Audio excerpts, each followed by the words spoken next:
I don't know shit. I don't know. I don't know shit. Coley, go ask Preacher Man. I don't know shit. He says he knows. Yeah, I don't know shit. Go ask Mr. Politician. I don't know shit. He says he knows.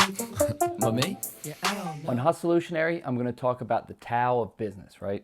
In Philosophy, I talk about the Tao of life, spirituality, philosophy, just general good old-fashioned living. In Pragmatic Party, I talk about the Tao of politics. Is there a way to align Tao with the truth and the way that our political discord goes? That one's the hardest at the current moment. And in Hustlelutionary, I talk about the Tao of business, the flow, the pocket state, the right way of doing things, right speech, right action, right thought. Ever since the day I was born, I had a feeling like we need to get home. I happen to believe, whatever, I'm a shithead, who cares, but I happen to believe that business doesn't have to be counter to our health and well-being. You know, we've been taught this hyper-capitalist, hyper-progressive progress, productivity, you know, that it's come at the expense of our environment, of our health, of our mental health, of nature. I mean, how many species of animals are now extinct or near extinct because of overdevelopment? The pollution in the sky, et cetera, et cetera, et cetera. Now, what people don't realize with that is this isn't just some foofy, you know, liberal, you nature man hugging trees shit. This is real. In business itself, there's a cost to pollution. So say this company pollutes and they don't pay any tax, extra tax for it or carbon tax, or they're getting a free ride. We call that a free lunch in business, right? So they're putting that pollution in the sky. Well, say this other business has people who work for them near that business. And because of that pollution, they have extra asthma or lung illness or even get cancer and die. Well, that business now lost money and labor because of the results of this business. So it's not about being foofy or rigid. It's just the truth of things. Everything is math in business, right? So there's a calculatable effect of pollution, et cetera, et cetera. So my personal thought is, if we would have not had the Industrial Revolution, past 300 years of turning into machines and industrialization and factories, if somebody would have been talking like me back then and had actually caught and said, hey, why don't we build this sustainably? Like they used clean sources of energy and they had rules on pollution. And from the very beginning, we didn't just, you know, burn and run, right? We would have been able to skip the step we have to do now, which is clean up the shit, clean up the mess, right? We see the effects of the environment on storms, floods, hurricanes, et cetera, forest fires. It's happening, right? Those are real costs. Every one of these storms costs us like 30, 40 billion bucks. So for those of you who say we can't do climate change because it's bad for business, I say your type of business is bad for business and bad for our health and bad for the environment. There is a conscious way of doing business, right? Take the simplest example, solar instead of gas. The sun's always there. Scoop it, use it. Gas, burn it, pollution. I mean, this is not hard science to understand, right?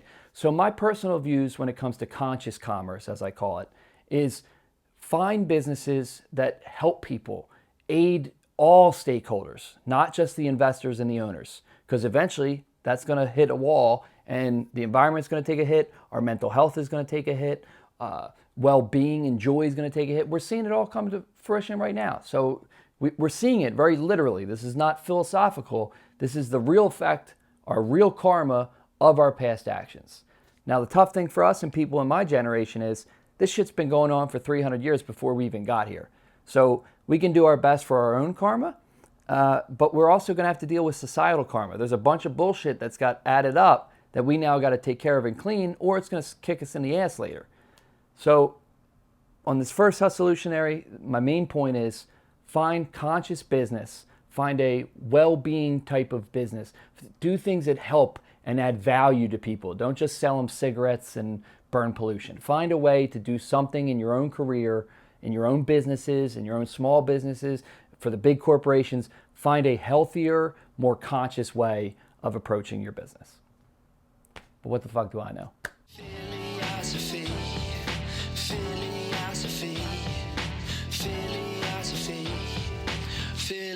theosophy.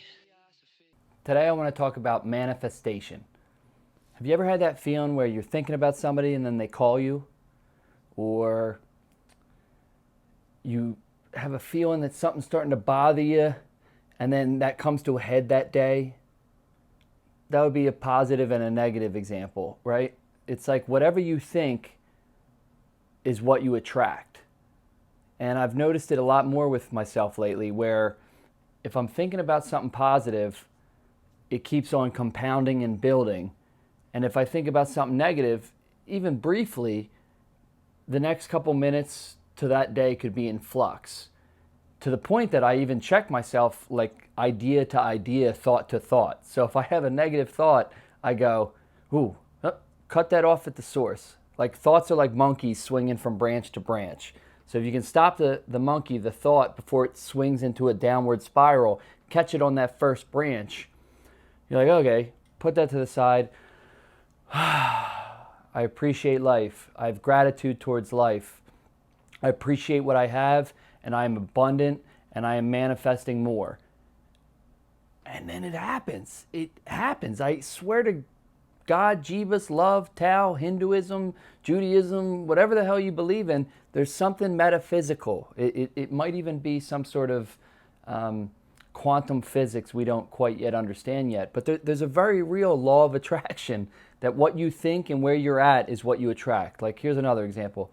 You ever gone through a bad breakup, and then after the breakup, the next couple people you meet are a little, I don't want to judge anybody, but they're just a little bit fucked up, kind of? It's because you're probably fucked up. It's like where you're at is what you attract. And when you're feeling abundant and loving and beautiful and great, then you attract that. So while you're going through that healing, like the law of magnetism, or moths to a flame, you're getting some weird shit, right? And theoretically, I mean, if you could presumably just like heal instantaneously and be good, you could maybe avoid that step. But things take time to process. And while you're processing it and you're in that other space, you're attracting the space that you are. So the best thing I can say to that is take the time to heal yourself before you get out there in the game again. Enjoy where you're at, love yourself, date yourself, heal, so that when you do enter the marketplace, you are now full and abundant and joyful and blissful and loving with gratitude, so that you attract that. There's another example of just manifestation. Or how about money consciousness, right? So for the beginning of my artistic journey, I kind of demonized money. Leaving Wall Street and going into art felt like a big change. And I was like, money's the root of all evil and money's bad. And, well, when you think like that, guess what happens? You don't attract money because you think it's bad. You're pushing it away. The same way to desire something or to reject something is the same action. It's not open. It's not accepting of what's coming to you. Then, in the past couple of years, I've had a new level, a new phase of my artistic career where it's time to promote it and turn it into a business so I can get food for friends and family, That's pretty much all I need. I don't need it for a watch or a Lambo, but you need to eat to live, right? So you need money. I started realizing that money's not good or bad.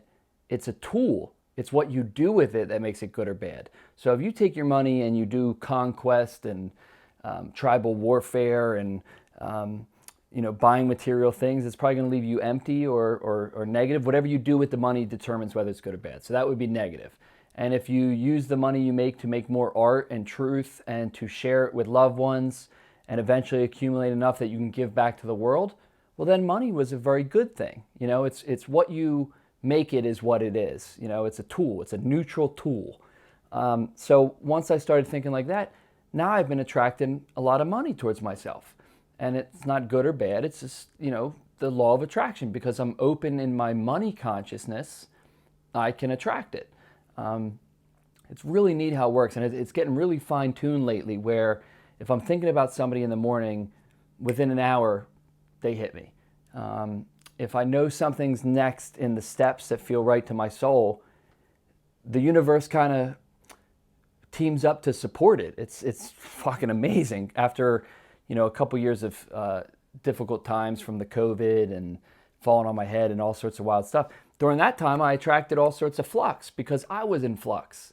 So it's where you're at is what you attract. So when you see that happening in your own life, when you're feeling that intuitively, it's another sense that we have as humans. We talk about sight, smell, touch, hearing, all the other senses. But we also have other senses that we just don't develop as much because of the material world we've built on top. Somebody told me the other day, there's some Native American tribes who have an intuitive nature to feel water under their feet. Like they just know where to dig for the water. Because that was from years of living in Tao and nature and needing to do that for survival. We obviously have lost that because we go to Publix or a grocery store to get our water or get it, piped in. But, that attunement, that natural intuitiveness is another sense that we have as humans. And the more that you take time to hone that or work that out the same way you work out like your muscles or study to work out your brain, you can practice and enhance your intuitive sense. And that's your biggest tool in manifesting the blessings that you need in life and make life beautiful and sweet and joyful.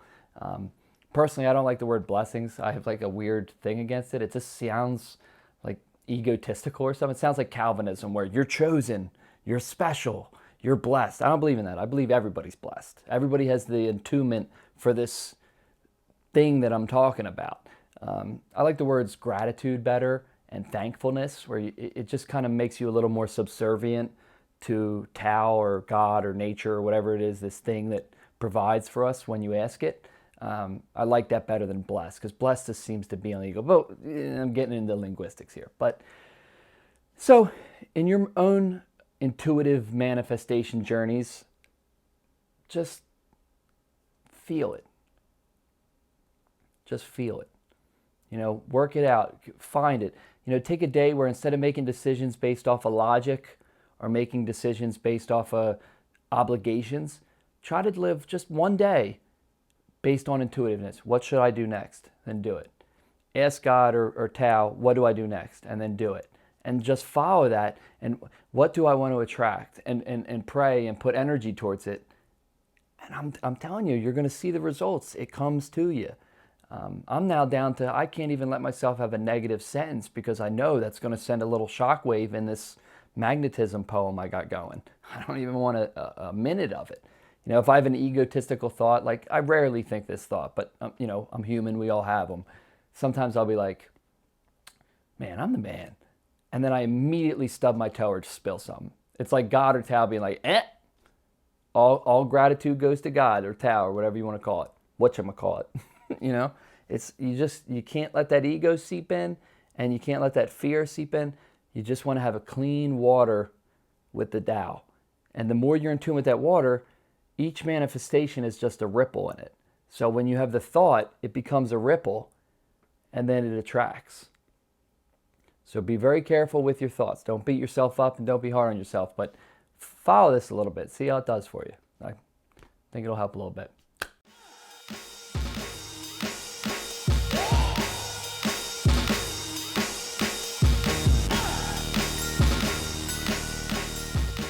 Pragmatic Party is a vehicle for political commentary. I attempt to find the Tao of politics, right? When I refer to Tao, I mean the flow, the way, the pocket, the flow state when you just feel like everything's going right. The more you're in tune with it, the better your relationships go, the more efficient you are in pursuing your dreams and goals, and life just seems to have a little better balance and ease. When you're out of it, it's conflict and discord and emotionalism and all these other things. So I try to approach politics from a place of Tao. Like, what's the truth? Not what's the partisan stories, not what the political narratives are. What's the truth of the situation, and how do we better navigate politics in a more harmonious fashion, right? That's the goal. Now, I'm a human being, so naturally I make mistakes. My own bias comes in, but I try to do my best to find that. And I call that the pragmatic party, right? It's pragmatism. It's logic. It's not ideology. And on today's episode, I'd like to talk about COVID. It's become politicized. I can't believe it. I thought it would have been like Independence Day, where, and a foreign alien comes in and humanity finally binds together as one to defeat a common enemy. I would think that a virus is inherently bad, is inherently the bad guy. You would think you'd want to stop that. I'm not cool with just a little virus. It's like I'm fine with some virus. It's a virus. They're bad. You don't want it. You do not want it. It's the only thing I'm speciesist against, right? I'm not racist against any type of human, but a virus, single-celled organism, it's one I don't fuck with, Personally, my own experience with it, I nearly died from it. In March of 2020, I got it for the first time. It caused seizures. I never had a seizure in my life, and I was Michael J. Foxing for 2 months. Legs flapping, severe bedridden pneumonia. Was hospitalized with a blood clot. It was ugly. It was terrible. It was not pleasant. It was nothing like a flu or cold. You don't want it.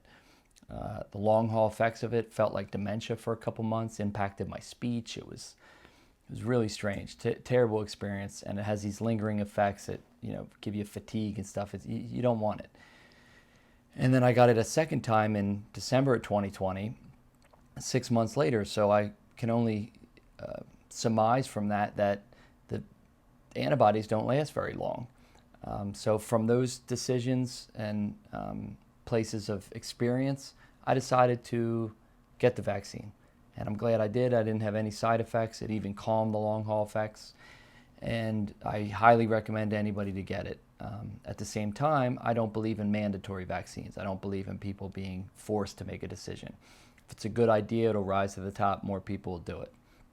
So I think it is a good idea. So I think more people will do it. The more you come into experience with others who have had it or died from it, the more you're going to realize this is some serious shit, and I need to protect myself. For those of you who are against vaccination and tend to think we should have kept the economy open and want to be more open and get back to normal life, I say thank you. As opposed to demonizing you and saying you're wrong, I'm right, you're killing us. I appreciate you for reminding us that life must go on. We need that.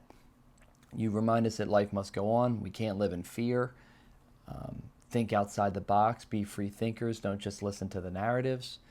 And I see where you're coming from. I mean, if you haven't had a personal experience with it, why would you know or think that it was bad? You just see what you see on the news. And to those of you who are pushing for masking, social distancing, quarantines, testing, vaccination, I thank you too, because you remind us to take care of ourselves and be safe and think about the common good and what can be best for us as a society as a whole. So to me, those two different views are yin and yang. You need a little of both to navigate in your life. For me, the balance was get the vaccine and continue living. Don't let my past experience with COVID scare me into not going for the future I deserve. For those of you who don't believe in it as much or are against vaccination or might have had a personal experience yourself, maybe a family member who had autism because of vaccination or some other side effect, you got to understand that too. To me, politics can become very personal. It's what happens in your life influences how you view about politics. But the goal of the Pragmatic Party is to clear all that out and find the truth of the matter, the essence of it, right? So I really think we should stop demonizing each other and listen to each other and take a little bit from both and see how can we navigate this thing going forward. It's on everybody to make their own personal decisions. I believe in that. I don't believe in mandatory anything. But also, you do got to wear a seatbelt. You do got to get car insurance. So when you're in a common society, we have to agree on common rules on how we're going to deal with each other. And certainly don't let it get to this civil war rhetoric. That's fucking insane, foul, and utterly disgusting. It's just to casually mention on Facebook the idea of killing your brother or sister and comrade in your country over ideological divide. We went through that once before in the 1800s. It was disgusting, it was foul, a lot of people died, and it was hurtful. So don't even go there. I think the second that you go to the idea of violence, it means your idea isn't good. If your idea is good, you don't feel violent about it. you know the idea will rise to the top if it's the right idea. So you becoming violent is actually proof that your idea is incorrect. But what do I know? I don't know shit. I'm a doofus here trying to give my heart and soul to an idea that I believe in. And I hope all you join the pragmatic party. Look, if the Democrats aren't good for you, the Republicans aren't good for you, here's a new one. Let's be independent. Let's use logic over ideology. Let's use pragmatism. Come to honest, logical solutions that take a little from both and mold them together into a compromise and move forward. I still believe in that. Call me old school. I think it's the way to do it. But I love you all. God bless you. Thinking, I don't know shit. I don't know shit. Right now 76. Thinking, I don't know shit. I don't know shit.